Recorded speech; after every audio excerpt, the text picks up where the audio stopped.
Welcome to special analysis. నేను రమా మండవ. ఈరోజు అనాలిసిస్లో భాగంగా మనం తీసుకోబోతున్న టాపిక్ ఏంటంటే జగన్ అపాయింట్మెంట్ కోసం ప్రశాంత్ కిషోర్ ప్రయత్నాలు, బాబోయ్ వద్దంటున్న వైఎస్ఆర్సీపీ సీనియర్లు అని చెప్పేసి నేను టైటిల్ పెడతాం జరిగింది. ఆ అంశం గురించి మనం ఈరోజు చెప్పుకుందాం. ఇక్కడ మనం చూసినట్లయితే ప్రశాంత్ కిషోర్ ఆ పేరు చెప్తేనే ఇప్పటికీ వైసీపీలో ఒక్కొక్కరు చాలామంది ఉలిక్కి పడతా ఉంటారు. ఎందుకంటే ఆ స్థాయిలో జగన్మోహన్ రెడ్డి పాలసీలను కూడా ఆయన ఇన్ఫ్లుయెన్స్ చేసిన ఘనత ప్రశాంత్ కిషోర్కి ఉంది. ఆ రోజు ప్రశాంత్ కిషోర్ ఒక స్ట్రాటజిస్ట్‌గా ఆ పార్టీలోకి ఎంట్రీ ఇచ్చారు. నిజానికి మనం చూస్తే ఈ పీకేకి అంతకుముందే ఆయనకి ఐపాక్ ఉంది. ఆయన గుజరాత్‌లో మోడీ కోసం పనిచేశారు. యూపీలో కాంగ్రెస్ కోసం కూడా పనిచేసిన హిస్టరీ ఉంది. నిజానికి 14 ఎన్నికల్లో జగన్మోహన్ రెడ్డి ఓడిపోతారని ఎవరు అనుకోలే ఆ పార్టీలో.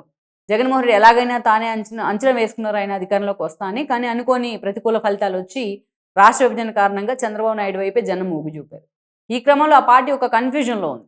అలాంటి సమయంలో అప్పటికే రాజ్యసభ సభ్యుడిగా ఉన్న సాయిరెడ్డి దేశ స్థాయిలో, జాతీయ స్థాయిలో ఆయనకు పరిచయాలు పెరిగాయి.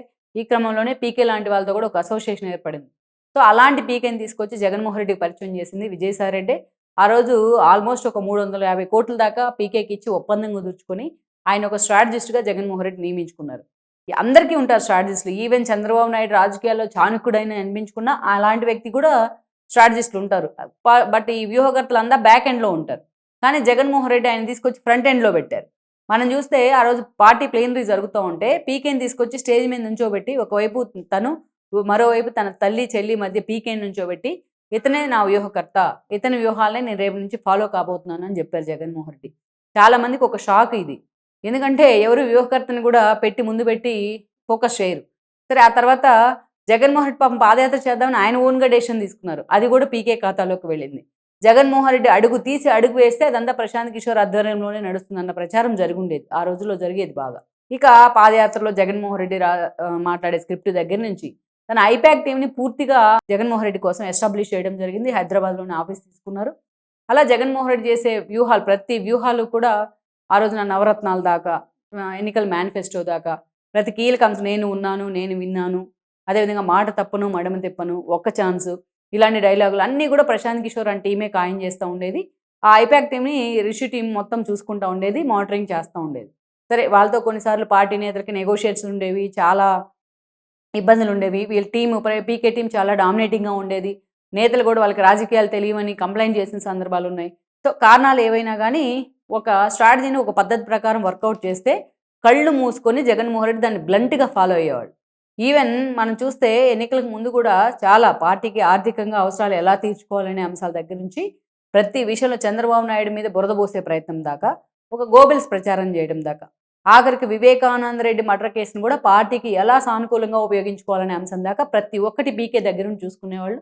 అందుకే ఆయన ముందే ఎక్స్పెక్ట్ చేశారు. జగన్మోహన్ రెడ్డి సీఎం కాబోతున్నారు అని చెప్పేసి అందరికన్నా ముందుగానే ప్రెడిక్ట్ చేసి చెప్పగలుగున్నారు. సో, జగన్మోహన్ రెడ్డి ముఖ్యమంత్రి అయ్యారు.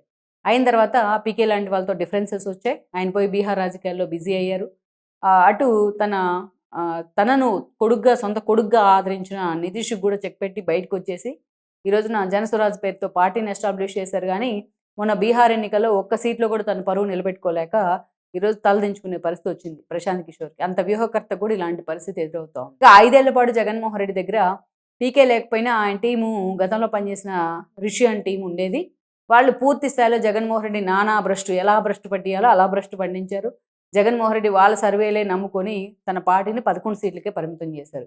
అందుకే ఈ రోజున పీకే లాంటి వాళ్ళు పూర్తిగా తానేంటి అనేది, రాజకీయాలు వేరు, వ్యూహాలు వేరు అనేది ఆయనకు మొన్న బీహార్ ఫలితాలతో అర్థమైంది. కనీసం తాను పోటీ చేయడానికి కూడా ధైర్యం చేయలేదు. ముందే సర్వే చేయించుకొని తాను ఓడిపోతానన్న అంచనాలతోనే. అలా ఈ రోజున బీహార్‌లో కనీసం తన పరువు కూడా నిలబెట్టుకోలేకపోయినారు ప్రశాంత్ కిషోర్. అందుకని ఆయన పరువు కూడా జాతీయ స్థాయిలో పీకేకున్న రెప్యుటేషన్ కూడా పడిపోయింది బీహార్ ఎన్నికల ఫలితాల తర్వాత. అందుకే ఆయన మళ్ళా ఐపాక్ 2ను యాక్టివేట్ చేసి మళ్ళా పూర్తి స్థాయిలో స్ట్రాటజిస్ట్‌గా తను కంటిన్యూ చేద్దాం అనుకుంటా ఉన్నారు. అంటే ఆల్మోస్ట్ మౌనంగా ఉన్నారు కాబట్టి మౌనవ్రతం కూడా చేశారు మొన్న రిజల్ట్ తర్వాత. సో, ఇక పూర్తి స్థాయిలో రాజకీయాలను వదిలేసి తాను వ్యూహకర్తగానే కంటిన్యూ అవుదామని ప్రశాంత్ కిషోర్ వర్కౌట్ చేసుకుంటా ఉన్నారు. దానిలో భాగంగానే ఈరోజు మళ్ళా ఏపీకొచ్చి జగన్మోహన్ రెడ్డి దగ్గర వ్యూహకర్తగా చేరాలని ఆయన అనుకుంటా ఉన్నారనేది కొంతమంది చెప్తా ఉన్నారు. జగన్మోహన్ రెడ్డి పార్టీకి సంబంధించిన ఎంపీలతోనే ఆయన టచ్‌లోకి వచ్చారు. వాళ్ళ ద్వారా జగన్మోహన్ రెడ్డి దగ్గరికి రాయబారం నడిపిస్తా ఉన్నారని చెప్తా ఉన్నారు.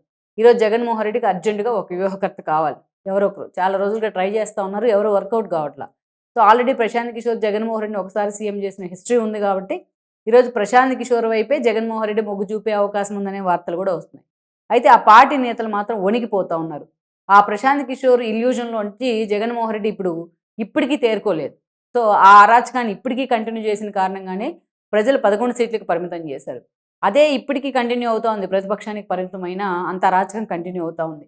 అందుకే ఇప్పుడిప్పుడే పార్టీలో ఉన్న లోపాలేంటి, దాన్ని ఎలా ఎస్టాబ్లిష్ చేసుకోవాలని జగన్మోహన్ రెడ్డి ఆలోచన చేస్తా ఉన్నారు. ఇలాంటి సమయంలో పీకేని తీసుకొస్తే మళ్ళా తమ పార్టీ రాంగ్ రూట్‌లో వెళ్తుందనేది సీనియర్ల ఆవేదన. అందుకే జగన్మోహన్ రెడ్డి ఆయనకి అపాయింట్‌మెంట్ ఇవ్వొద్దు అని చెప్పి చాలామంది కోరుకుంటా ఉన్నారు.